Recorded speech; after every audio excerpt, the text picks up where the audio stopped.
Today is Juneteenth, America's newest federal holiday. It recognizes a day very significant to enslaved people in Texas that changed the course of American history.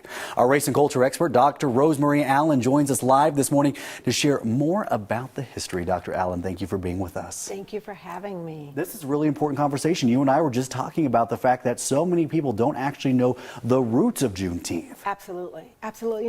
It's really amazing that in order to really talk about Juneteenth, which is a combination of June and 19th, which is today.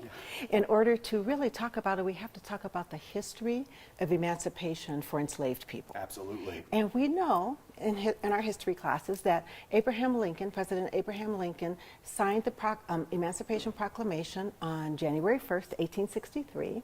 But what most people don't know is that that executive order did not free all slaves. Right. It only freed the slaves in Confederate states. Texas was one of them.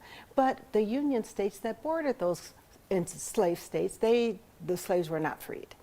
So what happened in 1865, June 19th, 1865, was when 250,000 enslaved folks in Texas were actually freed. So a lot of people want to know, why did it take so long for the slaves in Texas to learn of this news? Thank you so much for asking. And a lot of people believe that the enslaved people in Texas didn't know they were free. That is not true at all. They knew they were free, but they didn't have the power nor the agency to exercise that freedom. You see, Texas was a state that was not being regulated at that time by Union soldiers. So it was considered a safe state for slaveholders.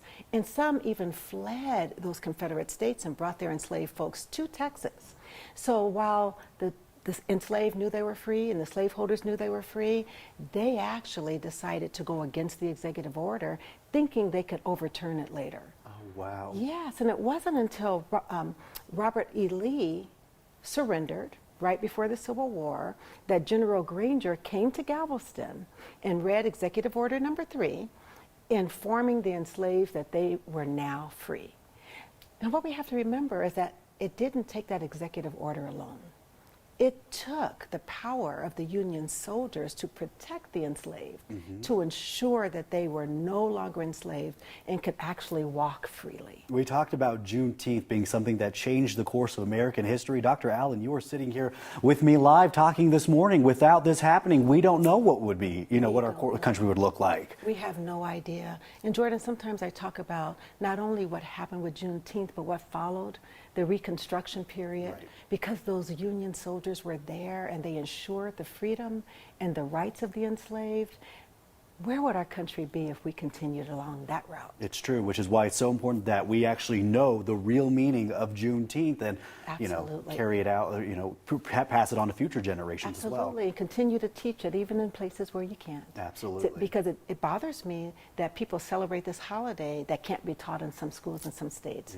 So I'm happy for Colorado. There are many, many celebrations going on today. Get out and celebrate the freedom of enslaved people, because that freedom impacts all of America. Really quickly, how are people going to be celebrating today? Oh, there are lectures. There are, Walton Street has a Juneteenth celebration. There's actually a film screening and panel discussion at the C Theater at 6 o'clock this evening. Barbecues and picnics and celebrations all throughout Colorado. Oh, Dr. Allen, thank you so much for giving us that history lesson. Incredibly important and something we all need to go home and think about and, kind of like we mentioned, pass on to even younger generations as well. Thank you so much. Thank you very much.